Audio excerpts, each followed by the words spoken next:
গিয়েছিলাম জয়পুরহাট, আল্লাহ পাক নিয়েছিলেন 10 জন কোরআনের হাফেজ হয়ে গেছে। তার মধ্যে আপন 2 ভাই, তাদের মাথা দস্তারবন্দি করা হবে। 8 জনের পরাণ শেষ হয়ে গেছে, বাকি আছে 2 জন। ওই 2 বালকের মুখের দিকে তাকা দেখি চোখের পানি দিয়ে গাল বেয়ে বেয়ে টপ টপ করে পড়তেছে।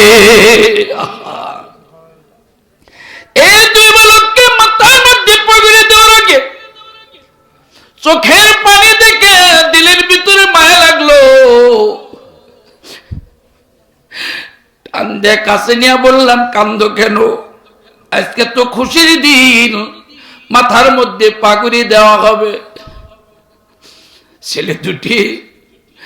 ছেলে দুটি হাতের নিচ থেকে হাউমাউ করে আরো জোরে কান্না শুরু করলো।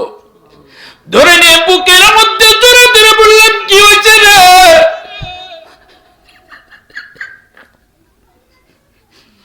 কান্না করস কে? তোদের কি দুঃখ, তোদের কি যন্ত্রণা? অনেকক্ষণ পরে ডাক দেয়া কয়, হুজুর ওদের 2 ভাইয়ের কান্না দেখে খোদার কসম মাহফিলের এমন একটা লোক নাই কান্না করে নাই। কি হয়েছে তোদের? ছেলে দুটি ডেকে ডেকে বলতেছিলেন, হুজুর যে মা বাবা এই মাদ্রাসায় ভর্তি করে দিয়ে গেল, সেই ভর্তি করার পরে আজকে কোরআনের হাফেজ হইছি গো হুজুর, কিন্তু সেই 2 জন মা বাবার একজন আমাদের কেউ নাই। একজনে বেঁচে নেই, 2 জনই মারা গেছে।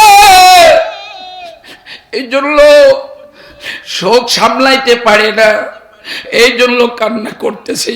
হুজুর আপনারা তো বলছেন হাফেজ কোরআনের মাথায় পাগড়ি দেওয়ার সময় দুনিয়ার কেউ খুশি না হইলে 2 জন খুশি হয়, রাজি হয়। একজনের নাম মা, আর একজন হলো